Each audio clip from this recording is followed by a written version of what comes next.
राजपूत और आप देख रहे हैं क्रिप्टो क्यूआर यूट्यूब चैनल। उम्मीद करती हूँ आप सब खुश होंगे, खैरियत से होंगे और मज़े में होंगे।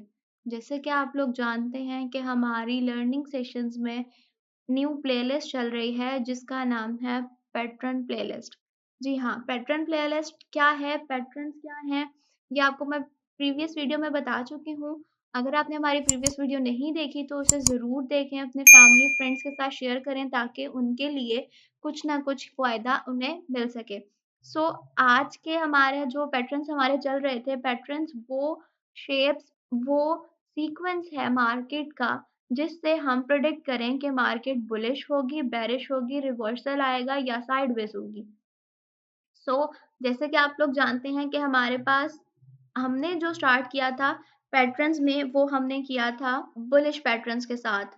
बुलिश पैटर्न्स में आज का हमारा जो पैटर्न है वो सेकंड पैटर्न है और बहुत कॉमन पैटर्न है, ये अक्सर मार्केट में देखने को मिलता है जिसका नाम है बुलिश वेज। अब वेज क्या होती है? वेज कोई भी ऐसी चीज़ जो एक साइड से नोकीली हो।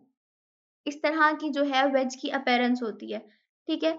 अब आपको किस तरह पता चलेगा कि आपने बुलिश वेज का नाम सुन लिया, ये एक पैटर्न है, ये भी आपको पता चल गया। इस पैटर्न के बाद मार्केट में अप ट्रेंड आएगा, ये भी आपको पता चल गया। बट अब आप इसको एक्सपीरियंस कैसे करेंगे? तो इसको स्ट्रॉन्ग करने के लिए आपने क्या करना है, कोई भी एक रैंडम चार्ट ओपन करना है, उसके बाद आपने स्क्रॉल बैक करना है। स्क्रॉल बैक करने से क्या होगा कि आप पिछली जो कैंडल बनी हुई है, उसमें उसमें आप देखेंगे कि मार्केट ने कब-कब, किस-किस तरह से बिहेव किया। वेज बनी, वेज बनने के बाद मार्केट बुलिश गई, तो वो बुलिश वेज है। अगर वेज बनी और मार्केट डाउनवर्ड्स गई, इट्स मीन वो बेरिश वेज है। तो आज तो हम आपसे सिंपल बुलिश वेज के बारे में बात कर रहे हैं। आज हम आपको जो पैटर्न दिखाएँगे बैक पे, वो बुलिश वेज का ही होगा। मैंने यहाँ पर बिटकॉइन का चार्ट ओपन कर लिया है, 1 और टाइम फ्रेम है, आप कोई भी सिलेक्ट कर सकते हैं। ये कोई मतलब हार्ड एंड फास्ट रूल नहीं है। आपको जो ईज़ी लगे, जो सिंपलेस्ट लगे पैटर्न समझने में आप वो करें, लेकिन इसको अपने बैक चार्ट पर अप्लाई ज़रूर करें। सो आपके सामने मैं यहाँ पर एक शेप बना चुकी हूँ।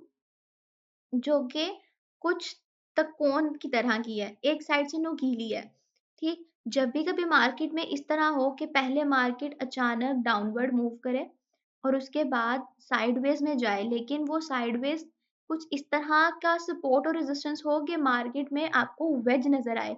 वो वेज जब बने और उसके बाद मार्केट में ब्रेकआउट हो और ब्रेकआउट के बाद मार्केट गोज़ अपवर्ड, ये जो ट्रेडर्स के एक्सपीरियंस्ड हैं, उसको लेकर मतलब लोगों ने एक पैटर्न का नाम दे दिया, जो है बुलिश वेज।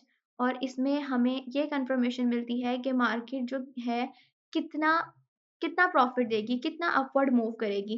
सो उसके लिए क्या है, स्टार्ट पे मार्केट जितना सडन डाउनवर्ड गई, मार्केट बाद में भी उतना ही अपवर्ड जाएगी।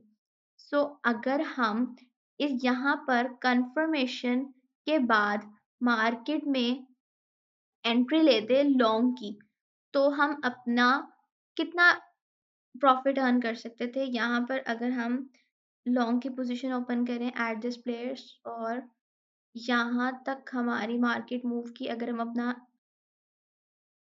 एसएल और टीपी सेट करें कुछ इस तरह से, प्रीवियस सपोर्ट पे आप अपनी जो है ट्रेड का एसएल रखेंगे और जनाब जो है टीपी होगा हमारा, वो आप अपने रिस्क टू रिवॉर्ड रेशियो के ज़रिए आप रख सकते हैं। हमारा रिस्क टू रिवॉर्ड रेशियो जो बिगिनर्स के लिए है वो 2:1 है।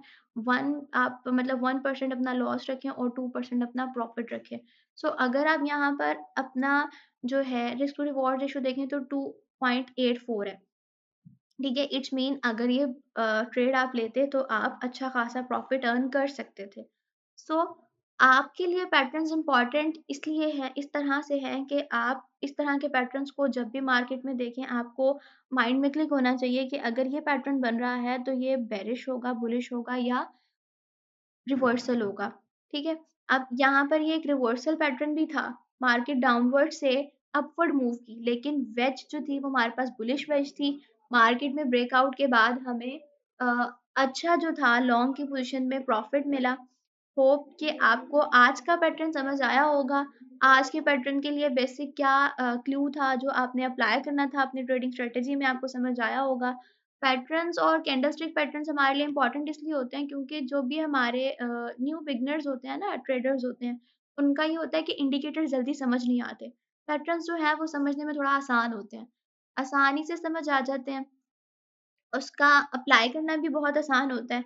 सो अगर आप अपनी risk to reward ratio minimum और अच्छी रखें, ठीक है? लॉस रेशियो अपनी कम रखें और रिस्क टू रिवॉर्ड रेशियो अच्छी रखें, लेवरेज कम लें और इस तरह के पैटर्न्स पर अपनी ग्रिप स्ट्रॉन्ग कर लें, तो होप अपने आप जो लॉसेस के चांसेस हैं, वो कम कर सकते हैं। सो आज का हमारा जो था वीडियो वो इतनी ही थी, आज का हमारा पैटर्न यही था। तो होप कि आपको समझ आया होगा। वीडियो को एंड तक ज़रूर देखा करें और अपने फैमिली फ्रेंड्स के साथ शेयर किया करें, लाइक कमेंट ज़रूर किया करें ताकि हमारी हौसला अफ़ज़ाई हो। आज के लिए इतना ही, नई वीडियो के आने तक और नए पैटर्न के आने तक स्टे ब्लेस्ड, स्टे ट्यून्ड। अल्लाह हाफ़िज़।